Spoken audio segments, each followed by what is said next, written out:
जय माता दी। मेरा नाम सिद्धांत सिंह राजपूत है। आज हम जानते हैं एफपीओ या एफपीसी के बारे में। बेसिकली एफपीओ एक किसानों का संगठन होता है। किसानों को मिला के एक संगठन बनाया जाता है जिससे एफपीओ बोलते हैं, फार्मर्स प्रोड्यूसर ऑर्गेनाइजेशन, किसान उत्पादक संगठन।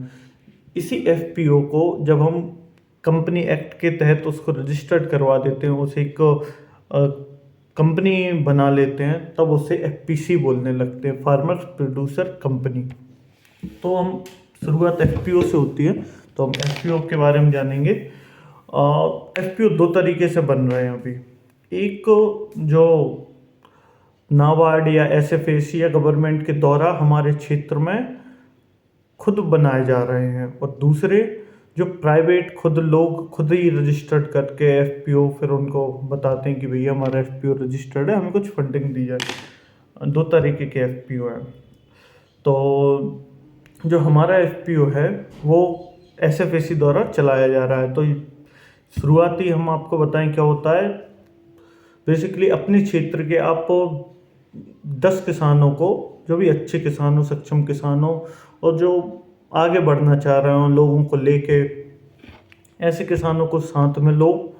10 किसान जोड़ो, 10 किसानों को मिलके एक उनके द्वारा एक कंपनी रजिस्टर्ड करवाओ। अपना एक कंपनी का नाम दो, वो कंपनी रजिस्टर्ड करवाओ। इसके लिए आपको सीए की आवश्यकता रहेगी। आपकी जैसे कंपनी रजिस्टर्ड करने में आराम से 40-50 हज़ार रुपये खर्चा आ जाता है। कंपनी रजिस्टर्ड करने के बाद एक आपका बैंक में करेंट अकाउंट खुलेगा, ठीक है, आपकी कंपनी के नाम से, ठीक है। और इसमें लास्ट में फार्मर्स प्रोड्यूसर ऑर्गेनाइजेशन जरूर रहता है। जैसे आपका आगे कंपनी का नाम जो भी आप देने चाहते हो, ज़्यादातर क्षेत्र के हिसाब से नाम ले, जो भी आपके शहर का नाम है वो लग जाता है आगे, और पीछे लग जाता फार्मर्स प्रोड्यूसर कंपनी, ये आपका फुल नाम हो जाता है। तो कुछ नहीं, फिर इसके बाद अपन कंपनी रजिस्टर्ड कर ली। 10 अभी अपने केवल 10 जन का ग्रुप है। फिर अपन धीरे धीरे किसानों को अपनी कंपनी में जोड़ते हैं, ठीक है। किसानों का आप जो भी चार्ज ले, जैसे कि आप 1,000 भी ले सकते हो, 500 भी ले सकते हो, जितनी भी आप शेयर मनी लो। अब वो मेन बात ये है कि किसान पैसे क्यों देगा, उसको क्या फ़ायदा, किसान आपको क्यों पैसे देगा।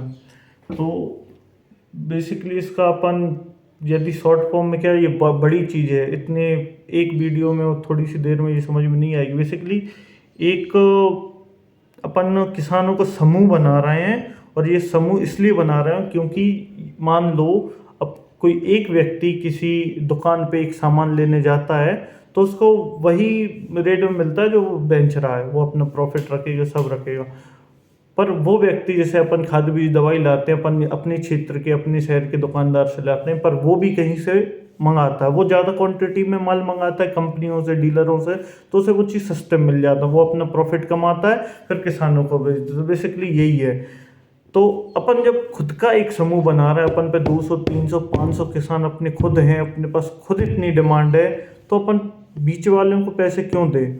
अपने खुद की दुकान रहती है, अपने खुद का समूह की हर चीज़ मंगा लेते हैं अपन मिलके, हर चीज़ डायरेक्ट ऊपर से मंगाते हैं, तो वो चीज़ अपन सस्ती मिल जाती है। अपन को पता है जो अपन दवाई लेने जाते हैं बाजार में, दुगनी रेट में अपन को मिलती है। 500 की दवाई 1,000 में अपन को दे रहा है। तो अपन एक समूह बनाएंगे, अपन खुद ही दवाई लाएंगे, खुद ही खाद लाएंगे, बीज लाएंगे, खुद ही मंगाते हैं, अपन को वही रेट में मिल जाती है, लगभग आधी रेट यही हो जाती है ना। अभी आपको लग रहा है कि 500 ही बच रहा है, पर अपन बड़े पैमाने जब मंगाते हैं 20-30 हज़ार की अपनी दवाई डल जाती है, जितनी ज़्यादा ज़मीन उतनी ज़्यादा दवाइयाँ डलती हैं, तो वहाँ प्रॉफिट दिखता है। जो किसान 1 लाख की फसल में दवाई डाल दे, तो उसका वो 50,000, 60,000, 70,000 मान लो, ये रेट आ जाती है। तो मतलब एक समूह बना के उनकी कीमत लगभग आधी हो जाती है।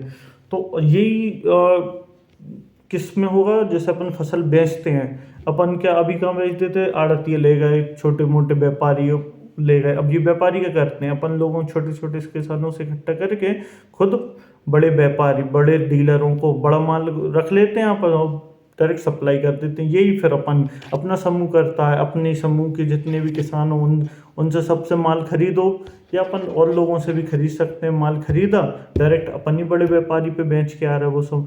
अब वहाँ से जो जिस रेट में अपन प्रॉफिट मिल रहा है उस रेट का प्रॉफिट अपने आके किसानों को दे दो।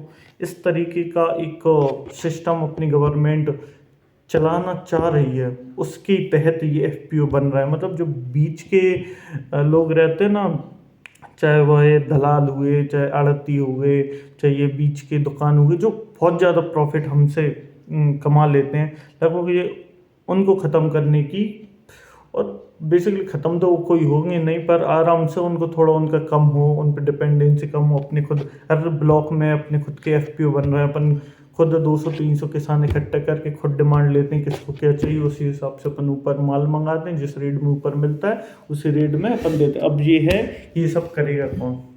इसके लिए प्रॉपर एक व्यवस्था बनाई गई है। कंपनी का एक पूरा समूह बनेगा, समूह में जितने भी किसान हो, और उनकी लीडर होते हैं 5, जिनको हम BODs बोलते हैं, board of director, in company के। और ये चेंज होते रहते हैं, ये बिल्कुल संवैधानिक तरीके से जिस प्रकार अपने चुनाव होते हैं उसी प्रकार अपने, जैसे सपोज 300 किसान है अपने पास, वो 300 किसान वोटिंग करेंगे कि हमको कौन हमारा BODs चाहिए, कि कौन कौन से BODs चाहिए, तो उस हिसाब से BODs बनते हैं। BODs के अंडर कंपनी का CEO और अकाउंटेंट काम करते हैं। वो BODs हमें बताते हैं कि भैया हमारे किसानों को इस चीज़ की ज़रूरत है और इस चीज़ को मंगवाई जाए, चाहे खाद हो, बीज हो, दवाई हो, कुछ भी किसानों से संबंधित कोई भी चीज़ हो, वो BODs बोलते हैं, वो मंगाते हैं। उनका ही काम रहता है, उनको इस चीज़ के पैसे मिल रहे हैं, अकाउंटेंट और CEO को। तो और अकाउंटेंट एंड CEO की सैलरी आती है सरकार से, नाबार्ड, SFAC, जो भी संस्थान उसको चला रही हो, उसको फंड किया हो, वो वहीं से उसको पैसे मिलते हैं। तो बेसिकली वीडियो बहुत लंबी हो जाएगी, पर मैं धीरे धीरे और भी डिटेल, क्योंकि एक वीडियो में पॉसिबल नहीं है पूरी एफपीओ की डिटेल देना। एफपीओ की बहुत विस्तार से जानकारी है, बहुत डीपली है, तो धीरे धीरे मैं आपको एफपीओ की वीडियो डालता रहूँगा। Thank you. जय माता दी।